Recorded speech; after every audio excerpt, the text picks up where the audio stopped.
வணக்கம். இன்னைக்கு நாம பார்க்க போறது ஒரு அருமையான கதை. ஒரு ரொம்ப சின்ன பழக்கம் அது எப்படி ஒரு மனுஷனோட வாழ்க்கையே மொத்தமா மாத்துச்சுங்கிற கதையை தான் நம்ம பார்க்க போறோம்.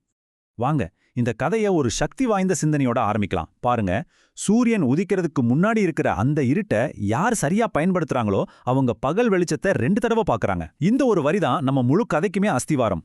சரி, இப்ப நம்ம கதையோட ஹீரோவை பார்க்கலாம். அவர் பேரு மகேஷ்.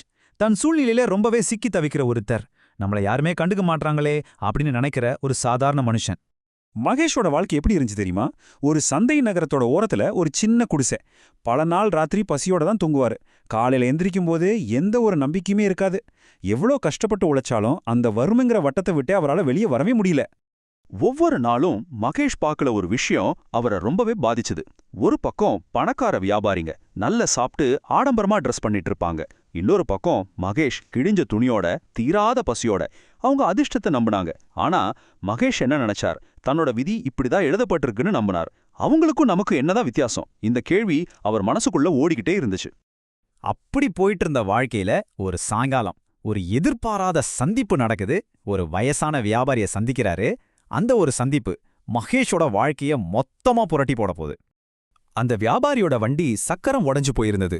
மகேஷ் அவருக்கு உதவி செஞ்சான். அதுக்கு பதிலா அந்த பெரியவர் பணத்தை பத்தியோ அதிர்ஷ்டத்தை பத்தியோ பேசவே இல்ல. ஆனா அவர் பேசுனது நேரத்தை பத்தி.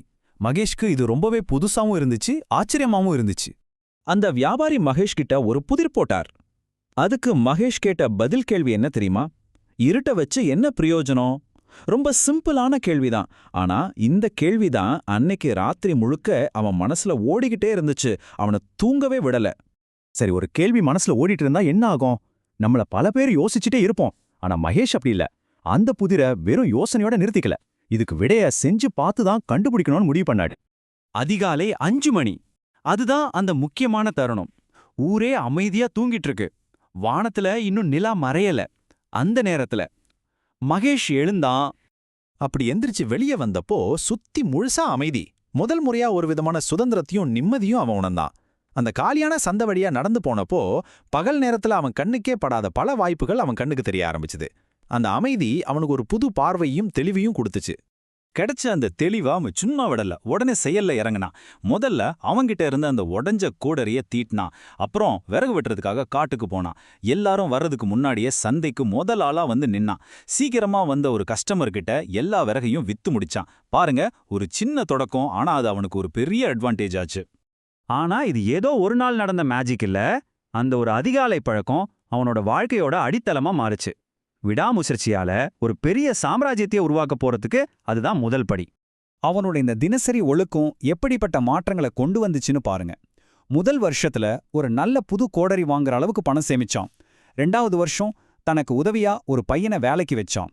உற்பத்தி டபுள் ஆச்சு. 5வது வருஷத்துல விறகுகளை சேமிச்சு வைக்க ஒரு பெரிய குடோனையே கட்டுனான்.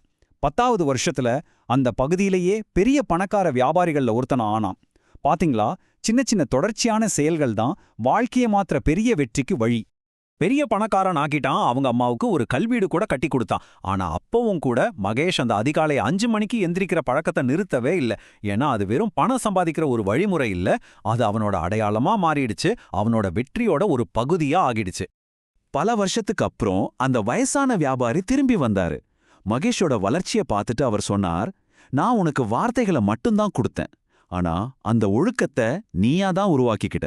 இதுலேருந்து என்ன தெரியுது? அறிவுரை யார் வேணா கொடுக்கலாம். ஆனா அந்த விடாமுயற்சியும் அர்ப்பணிப்பும் தான் அசல் மேஜிக்.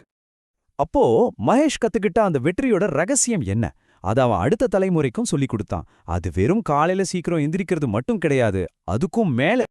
தன் பேர குழந்தைகளுக்கு மகேஷ் சொன்ன ஞானம் இதுதான். 1. வெற்றிங்கிறது புத்திசாலித்தனம் மட்டும் இல்ல, அது மத்தவங்களை விட சீக்கிரமா ஆரம்பிக்கிறதுல இருக்கு. 2. இந்த உலகம் சத்தம் போடுறதுக்கு முன்னாடி இருக்கிற அந்த அமைதியான நேரத்தை பயன்படுத்தி தெளிவா தேடிக்கோங்க. 3. உங்க எதிர்காலம் அந்த அமைதியான அதிகாலை நேரத்துல தான் தொடங்குது. இப்போ அந்த பழைய வியாபாரி கேட்ட அதே கேள்வி உங்களுக்கும் தான். இந்த உலகம் எப்பவும் சத்தமாவும் கவனச்சிதறல்கள் நிறைஞ்சதாவும் தான் இருக்கும். ஆனா அந்த அதிகாலை அமைதி, அது உங்களுக்காக ஒவ்வொரு நாளும் காத்துக்கிட்டு இருக்கு. அந்த அமைதியை நீங்க என்ன செய்ய போறீங்க? லைக் பண்ணுங்க, ஷேர் பண்ணுங்க, சப்ஸ்கிரைப் பண்ணுங்க, கூடவே பெல் பட்டனையும் அழுத்துங்க. பார்த்ததற்கு நன்றி.